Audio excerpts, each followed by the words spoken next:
So I'm going to introduce our next speakers. First, we're going to have Carlee McLeod. She has a handout for you.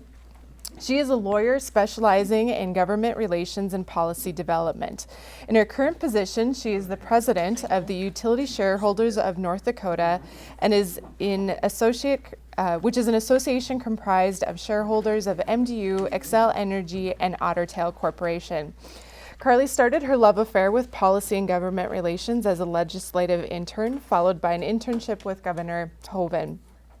Those internships led to a lobbying gig in the Bismarck-Mandan Chamber of Commerce, a stint in private practice, and an appointment to serve as Deputy State Treasurer. Our next speaker will be Senator Erin Oban. She's a member of the North Dakota Senate, elected in 2014. She's the first Democrat to represent Bismarck since 2010. A graduate of the University of Mary, she was also a middle school teacher. And then our third speaker will be Representative Todd Porter. He's been a member of the House since 1999, is vice chair of the Energy and Transmission Committee, Water Committee, and chairman of the Energy and Natural Resources Committee, in addition to serving on the Human Resources Committee. In his spare time, he's part owner of the Metro Area Ambulance and serves on numerous organizations. Please welcome our next panel of speakers.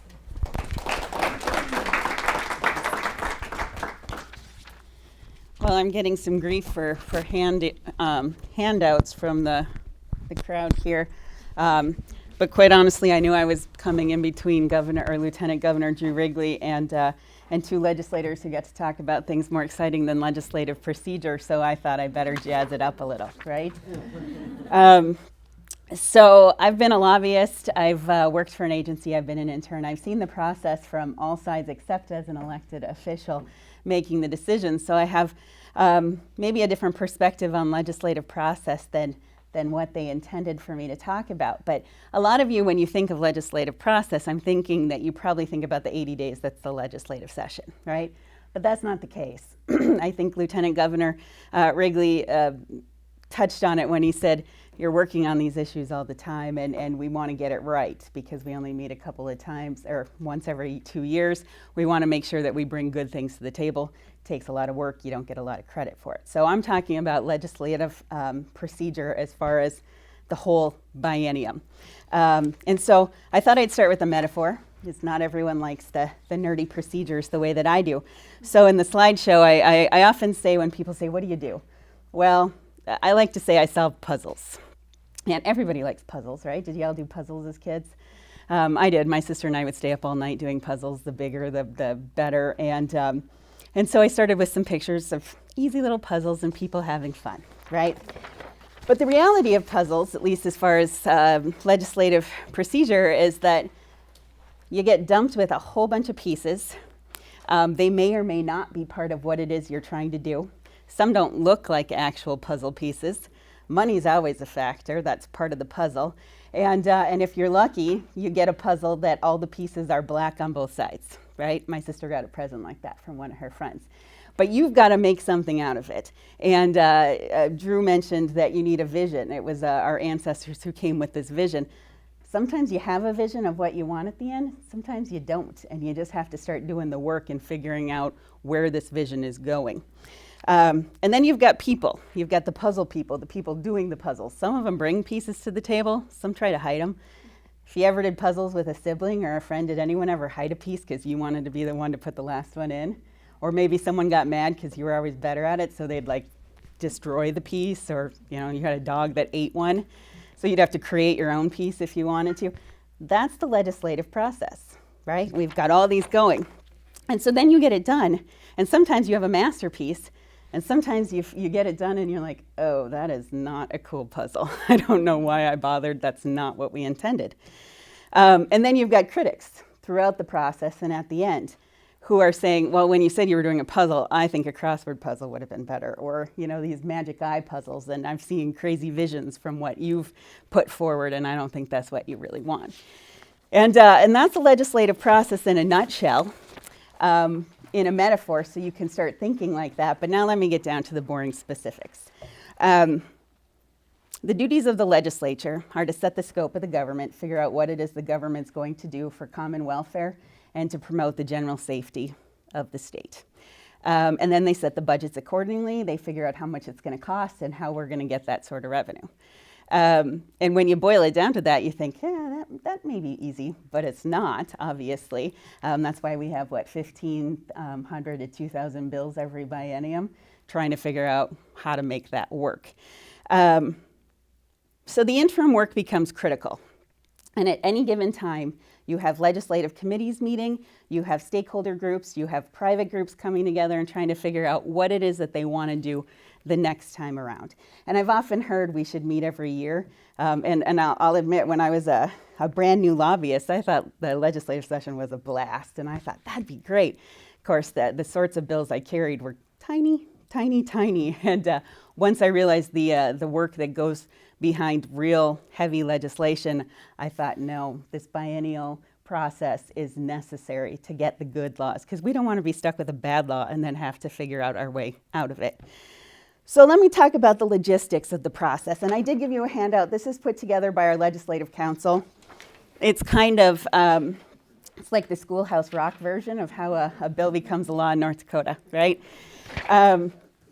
So in North Dakota, you have to have bills introduced by either an interim committee, by a group of legislators, or a single legislator. It's always better when you have more support, though, or a state agency.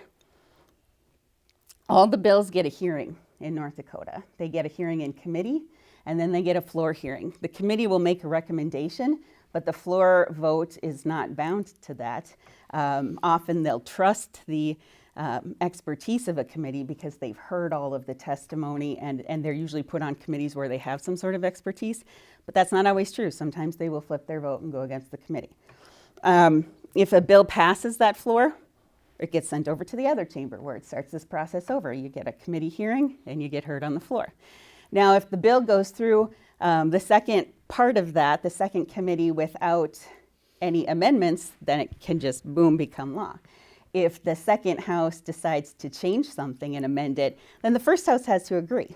And if they don't agree, they can go to a conference committee, they can kill the bill, or they can say, all right, well, we don't agree, but we'll just let it pass through as it is. So those are the options. Sounds pretty simple, right? Okay, so that's the process. And let me talk about the practice, because I know I'm probably already over time, and you want to hear from the people who really know stuff, not just the lobbyists. In practice, committee hearings are where all the testimony is heard, and legislators want to hear from citizens, okay? Anyone can talk at a committee hearing, and they would much rather hear from each one of you how this affects your life, your business, than from someone like me who's hired to come and do these presentations. But anytime we have citizens come, you often hear them say that they're so nervous, or they don't want to come behind those of us who have been up giving our formal presentations, and we get hammered with questions because that's our job. But that's not your job as citizens. Your job is to come and talk and express your concerns. They're not going to hammer you with questions, but they do really care about what you have to say. Okay? Once a bill gets to the floor, testimony is limited to legislators. So you want to make sure that what is in their head is what you wanted in their head. So you have to make sure that you get whatever you want to say in front of them, either in a committee hearing or by email or phone. And I'd encourage you to do that, because the more you talk to your legislators about how it concerns you, the better legislators they can be, the better they can represent you. And I would say the better legislature we'd have, because not only do you tell them, but they can explain to you why they're doing what they're doing. A lot of times, once a bill gets to the point where it's on the floor, the media is involved, and different people have different talking points, and they're going to skew it one way or another. That's rarely the full story. And so if you talk to your legislators, you can get a better idea of the full story, which will help you be more effective when you try to share your concerns in the future or continuing on that issue. Okay, so that's pretty much it for my presentation, because I was kind of nuts and bolts, but I think there's a Q&A after. Let's see if I can pin this on right.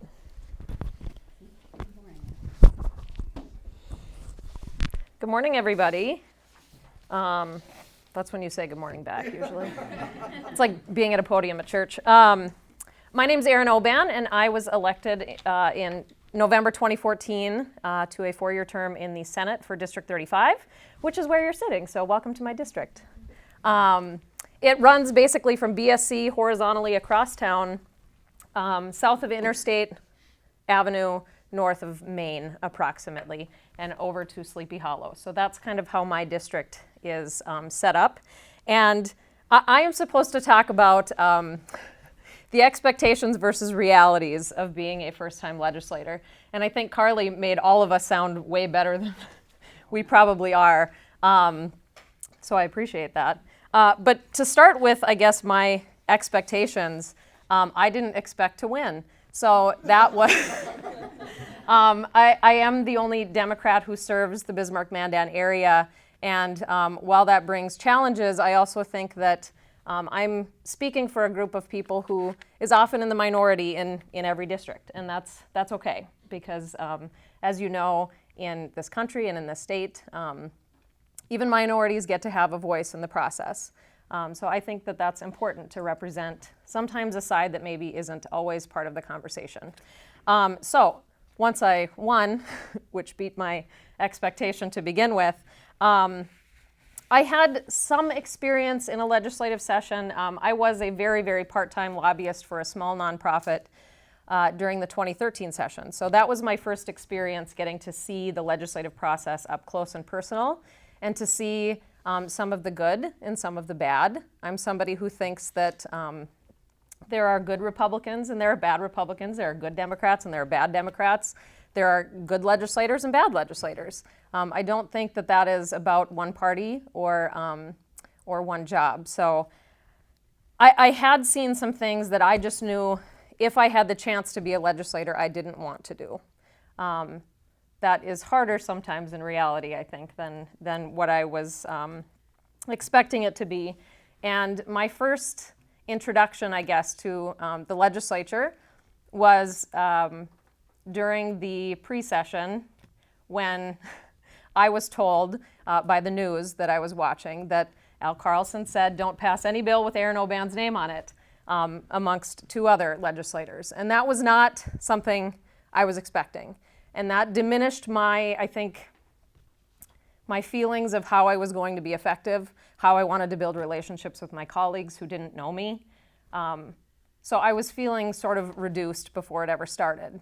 That didn't turn out to be the reality. Luckily, my Senate colleagues were more open, I think, to bills that had my name on it, to thoughts I had.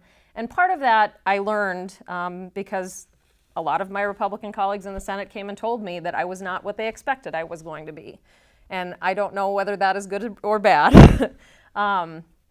But they said, I think they expected me to come in and be kind of a know-it-all firebrand of liberal party politics, and that's not who I am.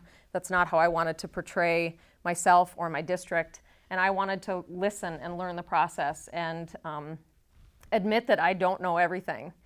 Sometimes I think that's a freshman's downfall, is thinking you have to come in and prove who you are by pretending you know everything, and that's not who I wanted to be.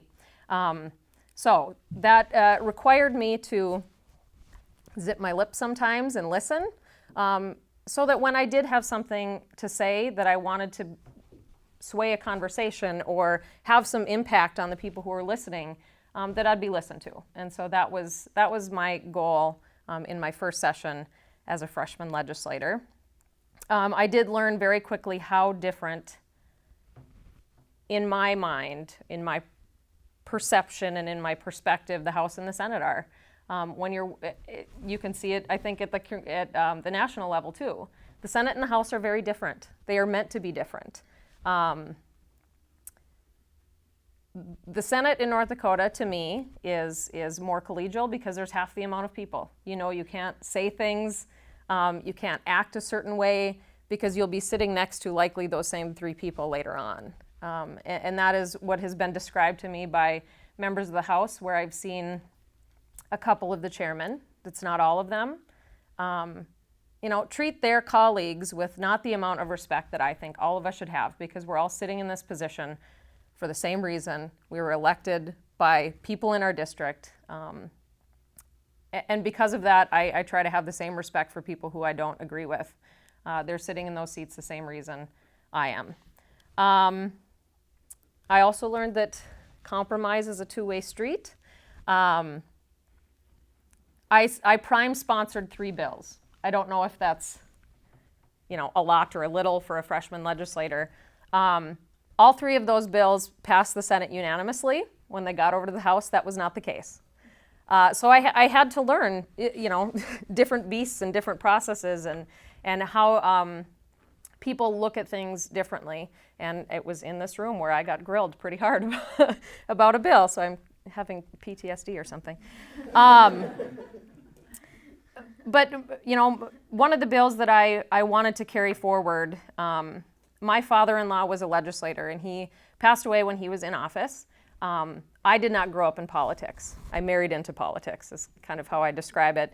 And he worked for a long time on family leave policies. And family leave is something that's being talked about a lot now. Nationally, a lot of states are working on family-friendly policies. And that was a bill that my father-in-law had worked on, and another legislator handed to me and said, I can't fight for this anymore. Can you try to take it over? So I did. And I knew when I introduced it, it was 12 weeks paid leave. That was, shooting for the moon, because I knew that along the way you have to be able to compromise. And if I don't start high and I have to compromise, I'm going to end up with very little. And compared to what I wanted, it isn't everything I wanted. But I know that passing a bill that allowed, it's just state employees right now, the chance to use their own leave that they have earned to take time with newborns, to take time with parents who are sick or dying, to take time with an injured spouse, that was something that makes a difference in people's lives. And that's essentially why I wanted to run for office in the first place. So those are some of the differences between my expectations and realities. I am happy to say that I have formed really good relationships with a lot of my colleagues on both sides of the aisle. And there are some that it just doesn't work out that well. Personalities are sometimes tough to find common ground. But one of my very far-right colleagues in the Senate complimented me by saying, "We have absolutely nothing in common, and I really wanted to hate you, but I can't hate you, so thanks." And now he's not coming back, but I think it just shows that sometimes things are what they look like nationally in North Dakota. I don't think we should pretend like North Dakota is some different place, and sometimes it isn't. Sometimes we actually can go out and have a beer and get stuff done, or be happy for each other in our personal lives, but still not get along politically. Those are things I think that make for a better legislature when you care about somebody even if you don't agree with them. So that is, in a nutshell, I guess, my perspective. Todd? I'm up. You're up. What'd you leave me? A microphone. That's it? That's all I got? I got Do you have nothing. the perspective of being in the far minority? I do not. You do not. I do have the perspective of being in the far minority inside of the majority. There you go. I do have that perspective at times. If you think it's tough where you're at, come on over. Good morning. I do want to tell you, I have to correct Erin on one thing, because of course she's in the Senate and this is a House room, that Al Carlson says that about all my bills too. So I just want that on the record, everybody to know that she doesn't get to be the only one who says that. So being in politics was probably the furthest thing from my mind up until 1998. I went to Mandan High School. I was born and raised in Mandan. I went down to the cities to take the paramedic program down there because you couldn't get that education in North Dakota. And I wanted to be the ambulance guy. And so there I was all of a sudden being the ambulance guy, and somebody said, "Hey, do you ever think about, running for public office?" I'm like, I've got things that I do. I was 38 years old, never been married. My days off, I was playing softball, I was hunting, I was fishing, and then back to work again. And very high stress job, very demanding physically, mentally, emotionally, and then to get thrown into this. It's like, are you shitting me? What is wrong with you people? So I ran, and there I was, running and running and running. The dynamics of the process, it's a really, really, really interesting process, and it's a family within a family. You don't get along with everybody in your family. You argue at Thanksgiving. You disagree at Christmas, but you're still family, and we do that too. It's just that ours ends up on the front page of the newspaper when we argue. Yours might. Just depends on who's packing the heater. Yours might. But, in the end, I think that as I look at things over time, so I started out, my post-high school education is a paramedic. Everything I learned about business, I learned on the job. Everything. About payroll, about employees, about human relations, about the laws that affect my business that came from here. Everything. I learned OJT. I learned by going to job service hearings where employees that we had fired were sitting there saying, no, he owes me that money. And I'm like, I do not. And then finding out, they'd hand you a piece of paper and they'd say, well, it says here in the law that even though they made the comment that they would erase all of your computer hard drive systems and had the ability to do it, and they didn't actually do it, that's not grounds for firing them. I'm like, what? So if I say I'm going to murder you and I really don't, I can go to jail for 20 years, but someone can erase your entire business off of a hard drive and there's no ramifications for doing that? So there's something wrong with that. So I came here wanting to make a difference. I came here thinking that I had a distinct background that nobody else had. There were teachers, there were lawyers, there were doctors, there were business people, but there weren't any in the trench EMS people. The legislature knew nothing about EMS other than what the groups would come in and say, we're with the ambulance service and you're screwing us. That's all there was. So I thought, you know what, I want to be a part of it. So like a dummy, when it came time to put in for your committees the first go around, freshmen never get the committees they want, ever. You just go where there's an open seat because everybody else inside of the seniority system goes where they want to go. And if there's an open seat on the committee that you think that you would be really good at, somebody else that's now a sophomore or in their third session is going to take that seat. So I was looking at the committee list and I was thinking, there really isn't anything on Monday and Tuesday and Wednesdays that I want to do. I could care less about finance and tax, the industry, business, and labor, that's okay, but it's all banking and that's just really not me. So I said, what about this Human Services Committee? What's that all about? Oh my God, you don't want to go there. That's the only committee in the Capitol, a couple doors down, where you can step halfway back from the lectern and look down and there's a box of Kleenex. Because the people that stand here are telling you their real life story. And we had full-grown men that their ex-wife had them to the point that they were ready to jump off the bridge. And they were standing in front of us and bawl like a baby about what was going on in their personal life. And we're sitting at these chairs that you're all sitting in. Don't get addicted to them. And listening and having to make a decision based on that personal story. You want to talk about gut-wrenching. So I take human services, and I look around, and there's 3 people on the committee that have ever served on human services before, because no one serves on human services more than 1 session, unless you're the chairman. So now I'm on my 9th session of being on human services, and love it. Love the committee. It was a perfect fit. And so my trade, of course, was I'll stay on human services, but I want on that committee that takes care of the hunting stuff. That's the one I want to be on.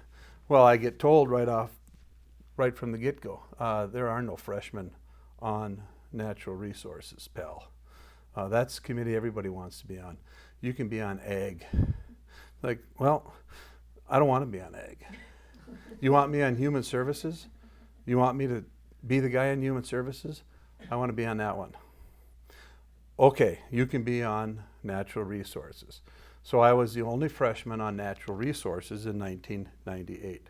Little did I know that the committee chair was also in charge of a rural telephone co-op. And all the bills were telephone bills that year. We had a couple of hunting bills and a fishing bill, but everything else he brought in and got assigned through the speaker to come through him. They were all dealing with telephones and telephone co-ops. And it wasn't as much fun as I thought it would be. So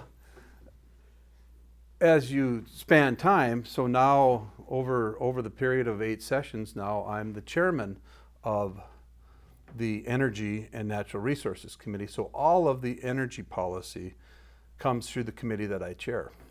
And you're sitting there thinking, I know you are, you're thinking, man, he's a chairman. And I'm up here standing looking at you guys going, damn right I am.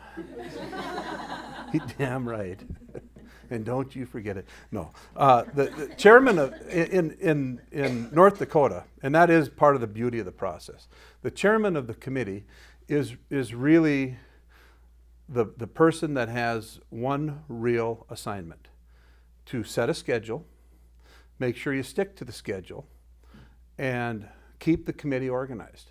That's really all you do. We have deadlines that are dates, and those dates up front. When you have to have all bills out of committee, when you have to have all bills to appropriations, and when you have to cross the bills over. And really my job as a committee chair is just to make sure that we meet all our deadlines. All the work happens from the engagement between the committee and the people that are talking and sponsoring the bill. I can't hide bills. I can't put bills in my pocket like they do in other states and say, you know what, that's stupid. We aren't even going to listen to that idea. Can't do any of that. Every bill in North Dakota ends up on the floor of the House, or the sergeant at arms tracks you down and says, what'd you do with that bill? Well, it's here someplace. And you have to have a public hearing. So what I think of as being a chairman, and Erin made a really good comment that is very factual. There are committees here that I don't want to be in front of because I think they treat people poorly. And it reflects back on me. It reflects back on the process. And when they leave here, they say, that guy was an asshole. And that's the guy that I don't ever want to be. And if I ever get to be that guy, I want somebody to walk up to me. Huh? I'll tell you. I want someone to walk up to me and show me where the door is and just lead me out of here, because then I've been here too long.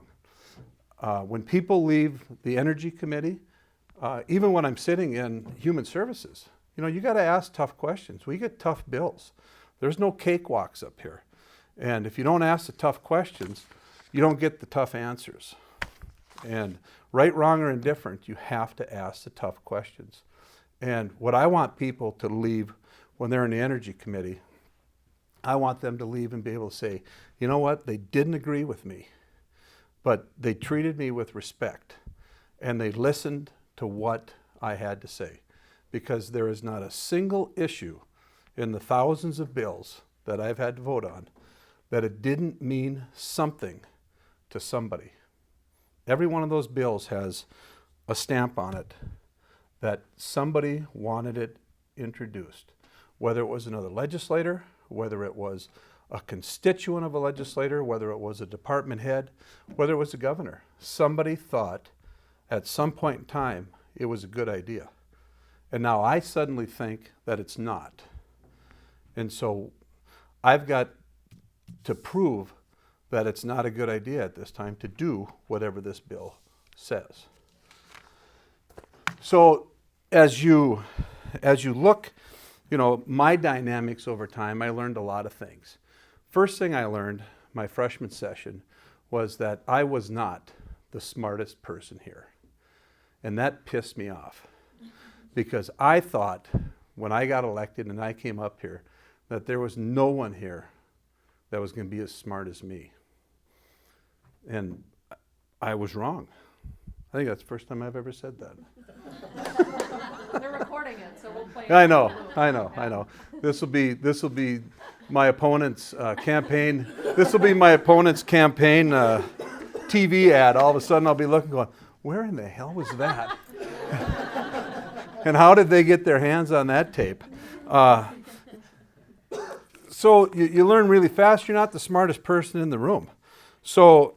And you're not the funniest person in the room. Probably one of the biggest mistakes that a person makes when they're standing here is thinking that they can be funny. And you can't. You can try. And the harder you try, the more people sit like this and look at you. You're only really funny when you're naturally say something and then you go, oh, and then everybody kind of laughs and go, oh, that was funny. Wish I could remember how to do that. I could have my own TV show.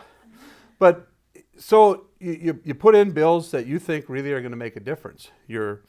And the hardest thing that I think that a legislator faces is when you come in front of a committee and you have what you think is your best idea that you ever came up with. I mean, I don't go to a lot of national meetings. I don't travel on the legislative dime. I don't have time to do that. I have a business to run. I have 60 employees. We've got 5 crews working 24 hours a day, 7 days a week. I've never had a Christmas off. I'm a busy guy. So I don't have time to do all the traveling and stuff. And the things that I bring to the session are North Dakota things. North Dakota ideas to North Dakota problems. A lot of people travel, they go to meetings, they get ideas from other places. I don't do that. So when I put an idea in, I think, this is a great idea. You bring it into a committee and you've got a room full of people behind you from the business community. That's where I'm from. I'm a chamber member, past board member, BMDA member.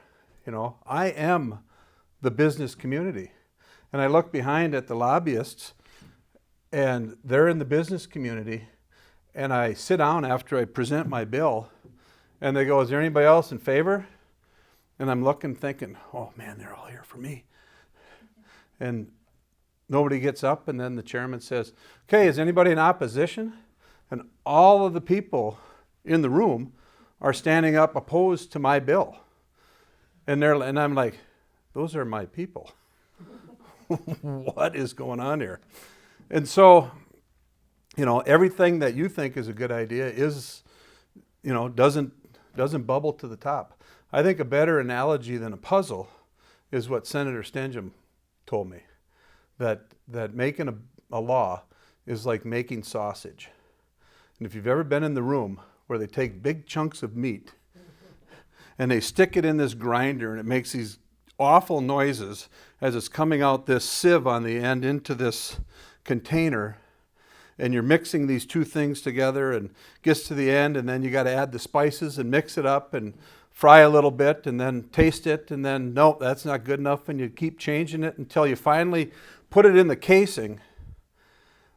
That's making a law. That is making a law. That's how laws are made. And you will know, my first bill that I had that ever passed was one that was probably one of my proudest moments, was the bill that took defibrillators from being a medical device to being available to the public, that they could be hung on the wall like a fire extinguisher. And you would think, now it's 2016, that was 1999. You would think that would have been an easy thing to talk about and explain. But there were people that said, well, so if you do it wrong, what's going to happen to the person? Well, they're going to be dead. Oh, so you can kill people with that? Yeah. Well, if you do it right, what's going to happen to the person? Well, they could be dead. Oh, so they're still dead? Well, what do we need them for then? Well, every once in a while, someone's going to live and tell you that, hey, I got defibrillated and lived. Oh, yeah, I don't know if we want to do that. And so we went through this whole process about whether or not it's a good idea to put these medical devices. A session later, Randy Chrisman, Public Service Commissioner, standing here with his Senate bill, 2 doors down, and he had a bill in that there was a young kid up in Hazen that dropped over from a sudden cardiac death from a heart arrhythmia from an electrical problem, and there was no defibrillator in the school. And he had a bill that would buy a defibrillator for every school in North Dakota. And that passed. And so over time, it got to the point where there are defibrillators all over the place. And you go to places and there's one just hanging on the wall. And hopefully you never need one. But that was my bill. Ta-da. The other thing that I think, because I'm going way over, only because I can, because I'm a chairman. And don't forget that. The other thing that I think is important is when you first come to the realization that your best idea, the best idea that you could ever come up with, really isn't yours. It's only yours while you have the piece of paper in your hand. Once it goes to the Senate, if somebody else thinks that it's a really good idea, they can steal it. They can steal your idea. And they can do it in 100 different ways just by reading the rule book. They can kill your bill. They can take the guts of your bill and put it onto their bill.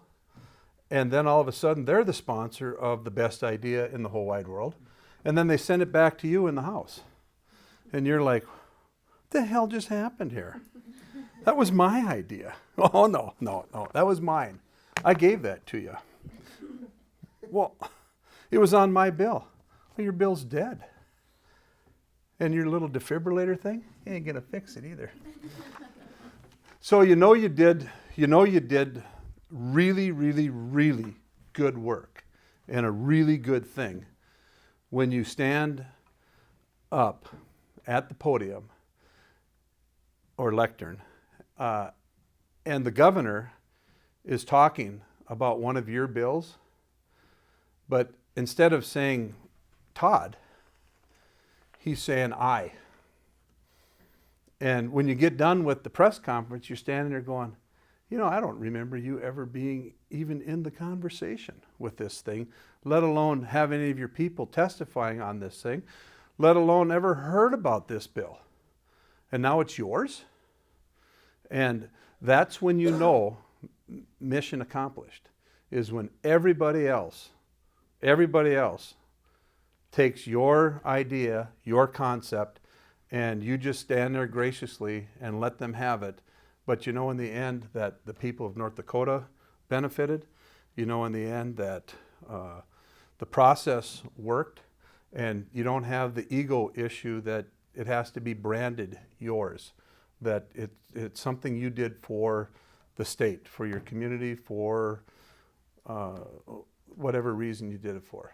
And that's probably the most fulfilling thing that will happen to anybody as a legislator. And then leaving here on the 80th day and walking out the door. And there's two ways you can walk out that door. You can walk out that door pissed off and think, I am never going back there, and the next time I go in there, I'm taking a gun. Or you can walk out and think, I lost. I lost a couple of really good fights, but I didn't lose the battle. And I'm going to go back in there in 18 months, which over time is not as long as you think it is. I'm going to go back in there, and I'm going to start over again, and I'm going to take that idea, and I'm going to use the testimony, I'm going to rewrite the legislation, and I'm going to go back in there and win. And it's amazing how it takes 2 or 3 sessions in order for your best ideas to actually make it to the governor's desk and become law. Because the body moves slowly, and you just have to be really patient inside of that process. That's all I got. That was probably more than you ever wanted. Senator Oban, you talked about how before you were elected, there were things that if you were elected, you would never do, or you didn't see yourself doing, and then you said once reality hit, it was harder to actually follow through with that. Could you elaborate on that? Sure. Or any specific? Sometimes I actually think teaching 7th and 8th graders was the best preparation for going into politics ever. You really have to have patience with people that you might not otherwise want to have patience with. And I think I just learned how much harder that is, but always remembering that overreacting or saying things in a way that I would never want to reflect who I am or how I operate, that was always in the back of my mind. Like, would I want that to be how somebody sees me act? So that I didn't have to regret it afterward. I mean, there's stuff you just can't take back once you do it. And I wanted to behave in a way that anybody watching would, even if they didn't agree with what I was saying, at least have respect for the way I delivered it. That's, and I didn't want to come there with an agenda. I don't think that is the role of representing people unless that agenda has been brought to you by the people you represent. My goal is not to come and change everything in the state of North Dakota. We all want to make improvements. We just disagree sometimes on what those improvements are and how you do it.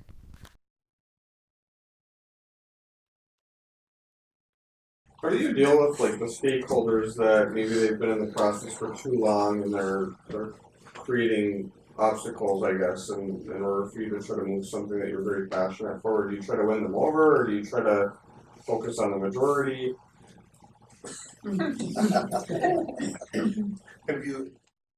Have you seen anybody get run over out in the parking lot out there? So you just wait for them, and no. I'm an ambulance guy. You want business. Yeah, that's the You know? problem. Yeah. You know, one thing that happens to me every time, and Erin probably doesn't know this, but when we start a session, I meet with the Highway Patrol, and they give me a pager that only I have, and there's strategically placed bags around the Capitol while we're in session, directly related to where I'm at. And so if there's a medical emergency in the Capitol while we're in session, then I respond to those medical emergencies with the Highway Patrol. And I've been on some really interesting calls here. I had a person that was testifying in front of us drop over dead. That's an interesting call. So it's been kind of interesting from the standpoint of what I do for real life also. But, you know, there's coalitions of people that have set agendas based on their business. You know, you get like someone from Farm Bureau or Farmers Union, and they have a book that's like this thick that has their legislative policies that came from their statewide meeting. And, you know, you can page through that book and you can find things that you go, what does that have to do with agriculture? What are you doing testifying on that? You know, but those groups take positions on, some groups take positions on everything we do. Some groups take positions on just things that are relative to them. We don't always agree with the lobbyists. In North Dakota, lobbyists are more of the information highway from their association than the kind of the bad painted view of lobbyists in Washington, D.C. It's not like that in North Dakota. Lobbyists play a very important role keeping us informed with the issues that are relevant to their portfolio and their business interests. One thing that is not tolerated by anybody up here, whether you're a legislator, whether you're a lobbyist, or you're just Joe Q. Public coming in to testify, is lying. And if you're ever caught lying up here in these hallowed hallways, you're done. You're out of work.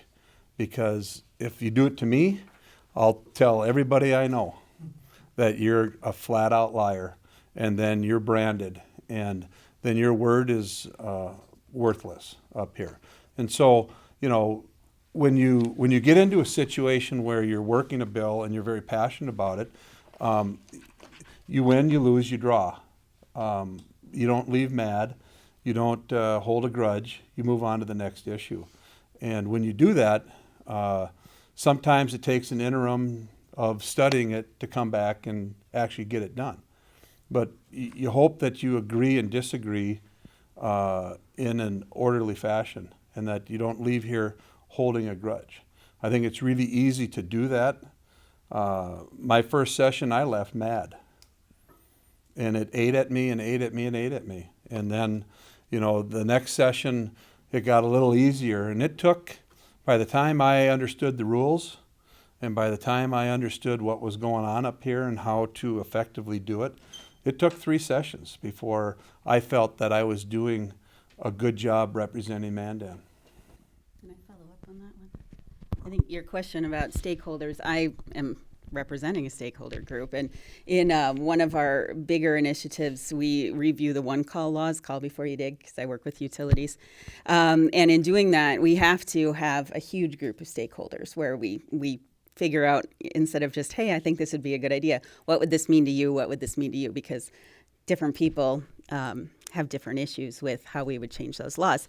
2 sessions ago, we had a stakeholder who had been there too long, didn't want to consider any of the changes, was adamant that a certain phrase had to be in the law, and it made no sense. And when you vet those ideas through a huge group, and we had a large coalition, it pretty much took care of itself. That stakeholder was the minority in that group, and no one else agreed with her. And ultimately, that speaks volumes, I think, to the legislators when you have 20, 30 people who make a lot of sense in one way, and you've got one rogue person. And the more that, I don't want to say that if you're in the minority that you're irrelevant. That's definitely not what I'm trying to say. But the more that, well, and because it wasn't a political issue, no. But the more that you put these things out there and that you're adamant that they have to stay and that you won't consider any other possibilities, the more you kind of push yourself to the periphery, and people think, you know, I don't think I want to trust that person's point of view anymore. So I think it kind of takes care of itself, at least from the lobbying world. Of course, I don't have the perspective of having to base a vote on it. Well, I'm going to cut you guys off. I think we should thank our panel for being so flexible with their time and staying later, and we really appreciate the dialogue that we were able to have with all of you guys. Thanks for inviting us.